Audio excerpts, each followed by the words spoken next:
दोस्तों, हमारा जो टॉपिक ऑफ डिस्कशन है वो है ड्राई कफ। पहली वीडियो में मैंने आपसे प्रॉमिस किया था कि मैं आपको ड्राई कफ की रेमेडी के बारे में और कुछ टिप्स बताऊंगा। तो मैंने कई बार ऑब्ज़र्व किया है, आपने भी कई बार ऑब्ज़र्व किया है, जो ड्राई कफ होता है, और सिर्फ ड्राई कफ नहीं, काफ़ी सारी हमारी जो फिज़िकल बॉडी है, ये बीमारियां उसको जब घेरती हैं जब हम बहुत उदास होते हैं, when you are not happy.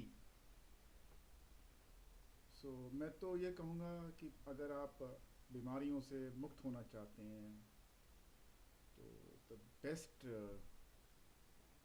Medicine is to be happy. अपने आप को खुश रखिए एंड अपने आप को खुश रखने का ये है, पहला तो ये है कि अपने आप को रिलैक्स रखिए। जब आप रिलैक्स रखें, अपने आप को रहेंगे, ब्रेन को रिलैक्स रखेंगे, तो ब्रेन को आराम मिलेगा और you will feel some little bit happiness. तो अपने आप को रिलैक्स करने का क्या तरीका है, एक मेरी इस वीडियो के नीचे डिस्क्रिप्शन में एक में लिंक है जिसमें एक मैंने रिलैक्सेशन टेक्निक जो मैंने सीखी है, and I hope you like it and try this and see कि अगर आपको रिलैक्सेशन करने से आपको ये तनाव कम हो जाता है और तनाव से ये आपकी सूखी खांसी कम हो जाती है, it means this is the cause of your dry कफ।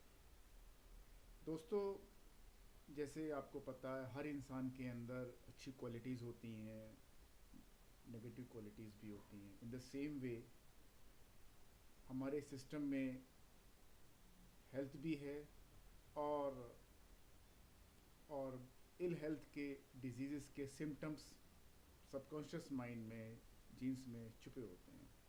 तो जब हम खुश नहीं होते हैं, when we are not happy, they rises up and उस केस में छोटी छोटी बीमारियां हमको परेशान करती हैं। ड्राई कफ हुआ, अस्थमा हुआ, ब्रोंकाइटिस हुआ, अर्थराइटिस हुआ and insomnia. These diseases attack us when we are not happy. तो पहला तो ये कहूँगा कि आप try to be happy and try to be relax and see if this can cure your disease. It may not be a disease for you, it is just because आप खुश नहीं हैं, you're not happy, because when our soul is not happy, then all these diseases attacks us. So please be happy and be healthy. Bye.